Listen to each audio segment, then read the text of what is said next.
toujours près de moi.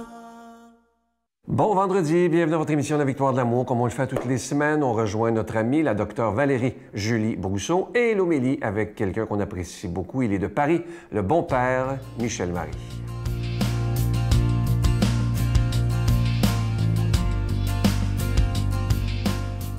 Bonjour, ici la docteure Valérie Julie Brousseau avec la chronique Nomade du désert. J'aimerais qu'on s'interroge aujourd'hui sur la joie. La joie, ça semble être quelque chose de tellement simple. On voit les enfants, ils sont légers, ils sont dégagés, puis ils sourient, ils rient, ils jouent ensemble. Et nous, comme adultes, c'est comme si ça nous demande un effort phénoménal, ça nous demande des circonstances particulières pour arriver à goûter à une fraction de ce qu'un enfant de 5 ans peut goûter de joie, toute simple. Et pourquoi? Qu'est-ce qui arrive quand on vieillit, qu'on n'est plus capable de goûter la joie? Qu'est-ce qui nous est arrivé dans notre histoire pour qu'une lourdeur s'installe et pour qu'on n'ait plus cette légèreté-là de se laisser toucher, de se laisser éblouir, de se laisser réjouir et de se réjouir avec les autres? Je pense que, enfin, dans mon expérience, il y a aussi des circonstances où on a peur de la joie. La joie, ça fait peur. Peut-être parce que je pense que je ne l'ai pas mérité, peut-être parce que je pense que c'est une distraction, peut-être parce que je pense que si je jouis de quelque chose, que je ne devrais pas parce que c'est pas juste pour les autres, parce que moi, j'ai fait vœu de pauvreté ou parce que moi, je suis une personne toute simple puis ça me dépasse complètement. Peut-être parce que, c'est trop pour moi. Je me sens complètement indigne de cette joie ou de ces circonstances qui me sont données. Le don de Dieu va toujours être surabondant. Le don de Dieu, par définition, il est toujours too much. Alors, si on ne s'habitue pas à cet excès du don, à cet excès de la joie, on ne peut pas vraiment faire honneur au don qui nous est fait. Devenir louange, il y a des saints qui parlent de devenir louange de Dieu, ça veut dire ça, ça veut dire se laisser transformer par la joie qui nous est donnée par Dieu. Alors, qu'est-ce qui me retient? Est-ce que c'est parce qu'il faudrait que je la partage? Souvent, oui. Parce que la joie, pour être vraie, ne peut pas rester seule. La joie, pour être vraie, doit se communiquer et se transmettre. La joie, pour être vraie, doit accepter de goûter la joie de l'autre. Et c'est quelque chose de très difficile. Si vous avez des amis, vous savez que la majorité des gens sont prêts à partager votre misère, parce que ça fait du bien à notre orgueil d'aider les autres qui ont de la misère. Mais quelqu'un qui est capable de partager votre joie vraiment, là, sans être jaloux, sans vouloir se dire que lui devrait l'avoir eu, puis pas vous, mais embarquer dans votre joie, ça, c'est quelqu'un qui est vraiment libre, et ça, c'est un vrai ami. Comment réagissons-nous à la joie dans nos sociétés? On dirait qu'il faudrait qu'on achète quelque chose au magasin. Non! Est-ce qu'on réalise que ça nous donne pas, c'est pas ça la joie? Ou est-ce que c'est tout simplement prendre quelques minutes pour jouer avec un enfant, quelques minutes pour appeler un ami, quelques minutes pour aller prendre une marche, puis simplement goûter la beauté de la nature? Je pense qu'on a un travail à faire pour se réapproprier cette liberté qui nous permet d'avoir vraiment la joie. Notre Père qui es aux cieux, que ton nom soit sanctifié, que ton règne vienne, que ta volonté soit faite sur la terre comme au ciel. Donne-nous aujourd'hui notre pain de ce jour. Pardonne-nous nos offenses comme nous pardonnons à ceux qui nous ont offensés. Ne nous laisse pas entrer en tentation, mais délivre-nous du mal, car c'est à toi qu'appartient le règne, la puissance et la gloire pour les siècles des siècles. Amen. Mon Père, je m'abandonne à toi. Fais de moi ce qu'il te plaira.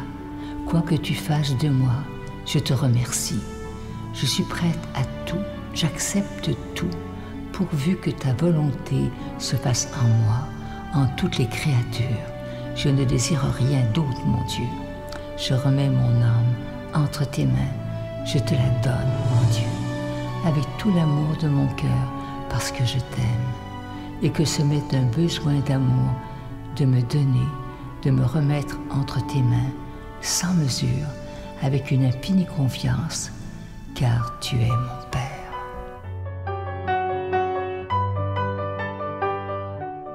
Encore une fois, je vous rappelle qu'en ce mois de juillet, il n'y a pas de cadeau du mois. Vous savez que l'été, c'est toujours plus difficile au niveau des dons, mais nous préférons croire totalement à ce Jésus qui est le maître de l'impossible afin qu'on puisse continuer, comme on le fait depuis 26 ans, à vous présenter des émissions 7 jours par semaine. Je pense que c'est ça le plus beau cadeau. Alors, merci de votre grande générosité. Merci de votre don spécial de l'été 2021. Et je vous rappelle, je vous l'ai répété pendant tout le mois de juillet, c'est une phrase qui est magnifique dans la Bible de Saint Paul qui dit ceci, « Que chacun donne comme il l'a résolu en son cœur, sans tristesse, ni contrainte, car Dieu aime celui qui donne avec joie. » Ça veut dire que vous ne devez pas être triste de donner, vous ne devez pas vous sentir obligé de donner, selon Saint Paul, mais vous devez le faire avec beaucoup de joie parce que vous croyez qu'il est important d'annoncer la parole de Dieu. Et Dieu sait que dans le monde dans lequel on vit présentement, on a besoin plus que jamais d'annoncer ce Jésus qui est le Prince de la paix. Je vous donne l'adresse en vous disant merci de tout cœur de votre don spécial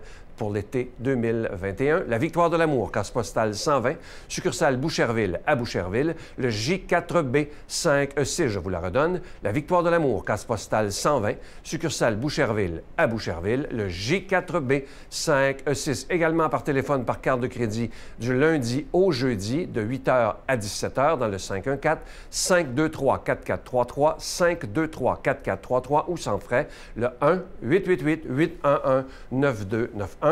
1-888-811-9291 et notre site Internet, le www.lavictoiredelamour.org.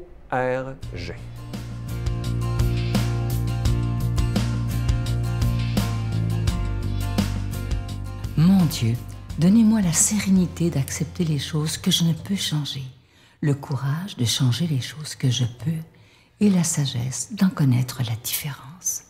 Amen.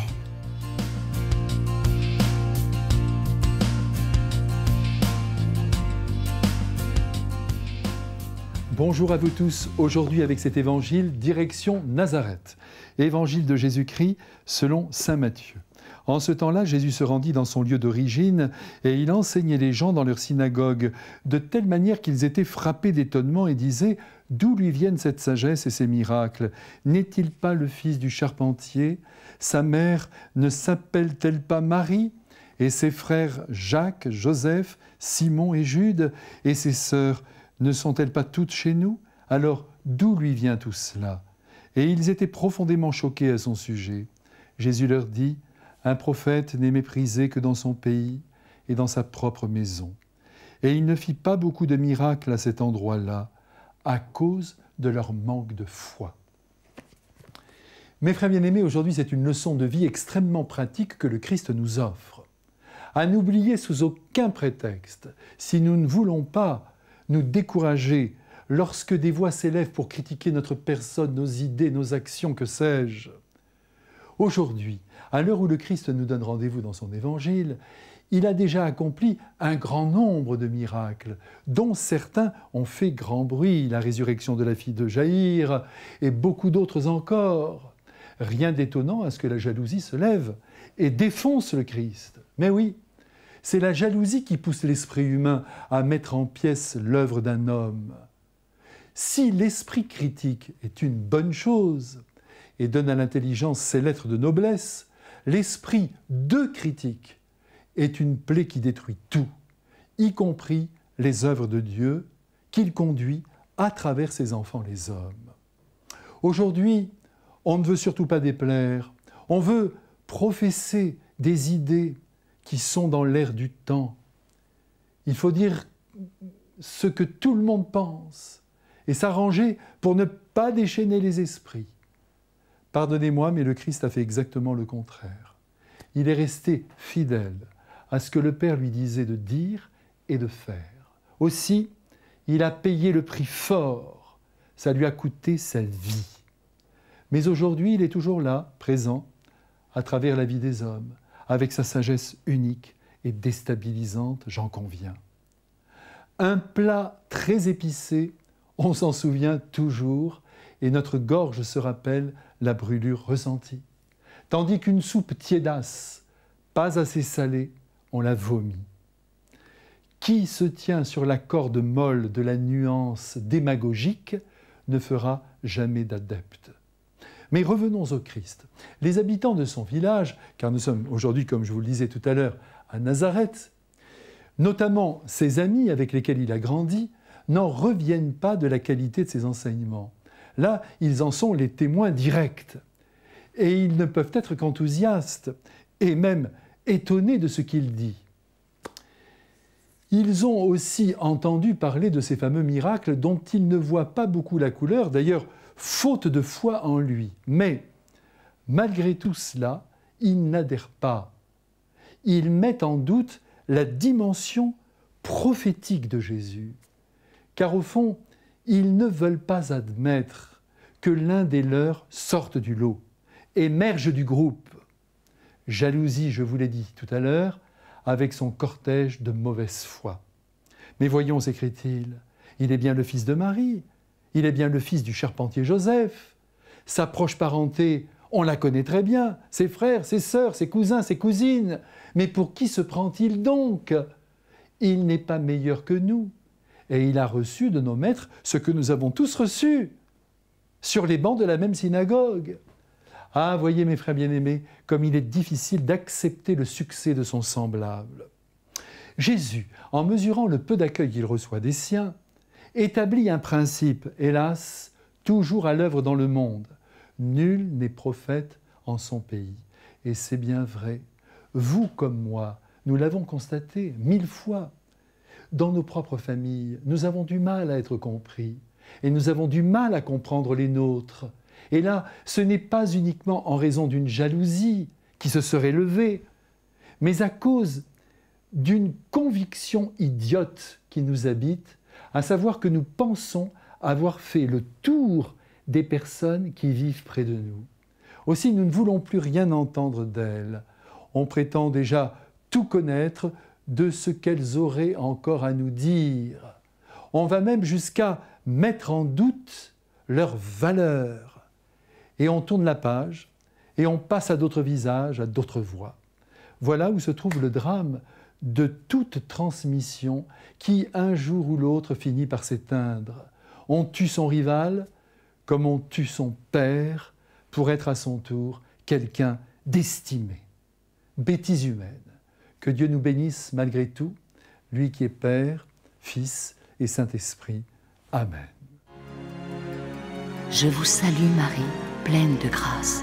Le Seigneur est avec vous. Vous êtes bénie entre toutes les femmes, et Jésus, le fruit de vos entrailles, est béni. Sainte Marie, Mère de Dieu, priez pour nous pauvres pécheurs, maintenant et à l'heure de notre mort. Amen.